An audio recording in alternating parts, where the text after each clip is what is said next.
शिव जी भी कहते हैं जो मेरे पास में आकर दिल से, हृदय से, चित्त से, वृत्ति से, मन से अपने दिल की बात मुझको कह देता है, शंकर कहते हैं फिर वो मेरा पुत्र और मेरी पुत्री बन जाती है। उसका दुख और उसका सुख मेरा होता है, फिर वो दूसरा नहीं, उसका सुख दुख मेरा।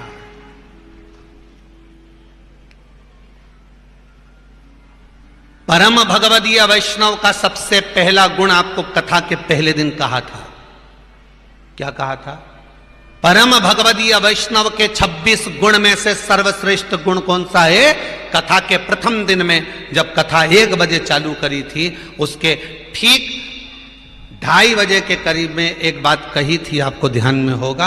2:30 बजे एक संवाद कहा था कि परम भगवदीय वैष्णव के 26 गुण होते हैं, उस 26 गुण में से सर्वश्रेष्ठ गुण है जो परम भगवदीय वैष्णव होता है वो मौन रहकर, शांत रहकर, बोला था मौन रहकर, शांत रहकर भगवान की भक्ति में डूबा रहता है, वो परम भगवदीय वैष्णव होता है। और परम भगवदीय वैष्णव, सारे वैष्णवों में सर्वप्रथम वैष्णव कौन सा? भगवान शिव, भगवान शंकर परम भगवदीय वैष्णव में वैष्णव गिने गए। जरा विचार करिए, दक्ष प्रजापति की यहाँ सभा लग रही है, दक्ष प्रजापति के यहाँ सब बैठे हुए हैं, 33 कोटि देवता उस सभा में विराजमान है और दक्ष प्रजापति आ रहा है और शंकर भगवान मौन होकर बैठे हुए, सब खड़े हुए, भगवान विष्णु भी खड़े हुए, ब्रह्मा भी खड़े हुए, इंद्र भी खड़े हुए, वरुण देव भी खड़े हुए, गरुण देव भी खड़े हुए, 33 कोटि देवता जितने बैठे थे, जब दक्ष प्रजापति आए सब खड़े हुए, पर शंकर खड़े हुए थे? जम के तो बोलो, नहीं, शिव खड़े नहीं हुए।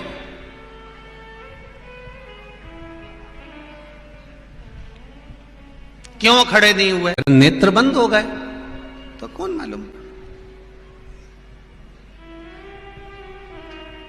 ये नेत्र की भी बड़ी विचित्र कहानी है महाराज। कितने तरह के नेत्र होते हैं भगवान के? भगवान के नेत्र कितने तरह के होते हैं? 126 तरह के नेत्र होते हैं। कितने तरह के? जम के बोलो जरा। भगवान के नेत्र होते हैं 126 तरह के। कानंद चतुरानंद पंचानंद। अब जब 5 मुख हो गए तो नेत्र कितने हो गए? 15। तो हम समझे तो सही कि 3 नेत्र की क्या परिभाषा है, 1 नेत्र की क्या परिभाषा है, 2 नेत्र की क्या परिभाषा है, 10 नेत्र की क्या परिभाषा है, 15 नेत्र की क्या परिभाषा और 126 तरह के नेत्र की क्या परिभाषा है। हमें समझना पड़ेगा कि शंकर जी कितने नेत्र बढ़ते चले गए, भगवान कितने नेत्र होते चले गए, उन नेत्रों से शिव जी ने देखा क्या था। हमारे तो 2 नेत्र हैं।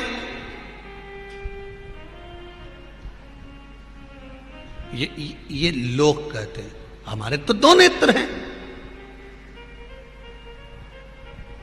और शंकर जी के कितने नेत्र हैं? 3।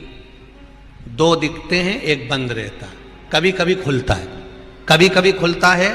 जब वो खुलता है तो काम जल के भस्म हो जाता है और राम प्रकट हो जाता है।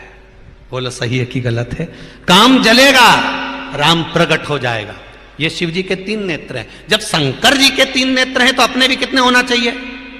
जम के तो बोलो, क्योंकि अपन भी तो पृथ्वी पे रहते हैं, शंकर जी भी पृथ्वी पे रहते हैं। जब भगवान शंकर के 3 नेत्र हैं तो हमारे भी 3 नेत्र हैं। एक नेत्र ये जिससे अपन अपनी अच्छाई देखते हैं, मैंने जो करा बहुत अच्छा करा, मेरी बराबरी कोई नहीं कर सकता। दूसरा नेत्र ये होता है जिससे अपन अपने परिवार की अच्छाई देखते हैं, मेरे परिवार ने जो करा, मेरे घर के लोगों ने जो करा बहुत अच्छा करा। और तीसरा नेत्र हर व्यक्ति का यहाँ बीच में होता है, जिससे वो हर व्यक्ति की बुराई ढूंढता रहता है कि उसने ऐसा कर दिया, उसने वैसा कर दिया, उसकी बहू ऐसा, उसका बेटा ऐसा, वो बुराई ढूंढता है। और जब जब ये तीसरा नेत्र शंकर जी का खुलता है तो कामदेव जलकर भस्म होता है, और आपका तीसरा नेत्र जब जब खुलता है तो आपका करा हुआ सारा पुण्य जलकर भस्म होता है।